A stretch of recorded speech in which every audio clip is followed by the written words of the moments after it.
मध्य प्रदेश के पूर्व मुख्यमंत्री शिवराज सिंह चौहान की जाते ही उनकी लाई गई गेम चेंजर योजना लाडली बहना योजना की हालत कुछ अस्त व्यस्त सी नजर आ रही है।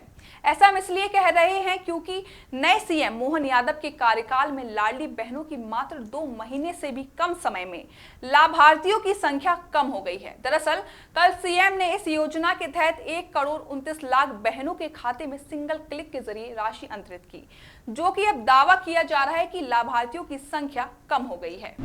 विधानसभा चुनाव के लिए 17 नवंबर को मतदान से पहले लाडली बहना की राशि वितरित की गई थी, जिसमें हर महिला को 1250 रुपए की राशि दी गई थी। लाडली बहनों की संख्या कम हो गई है, जिसको लेकर कांग्रेस बीजेपी की घेराबंदी कर रही है और बहुत से सवाल सत्ताधारी पार्टी पर दाग रही है। कांग्रेस नेता प्रतिपक्ष उमंग सिंघार ने इसे चुनावी पाखंड करार दिया है। उन्होंने कहा कि मोहन यादव ने लाडली बहनों की संख्या में घटौती कर दी है। सरकार विज्ञापन इसका सबूत है, जनता खुद देख ले। सिंघार कहते हैं कि लोकसभा चुनाव के बाद यह संख्या कितनी बचेगी यह नए सीएम ही तय करेंगे।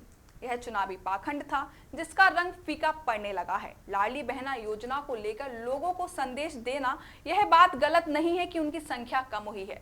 सीएम बदलते ही इस योजना पर तलवार लटक रही है, ऐसा कहा उमंग सिंघार ने।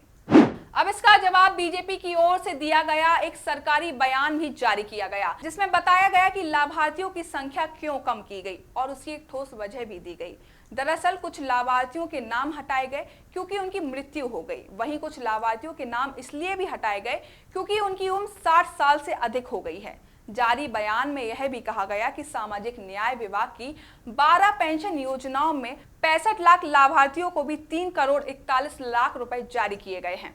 सरकार ने अपनी ओर से बयान जारी किया है और जो लाडली बहनों की एकदम से घटती संख्या का कारण बताया है वो संदेह तो पैदा करता है।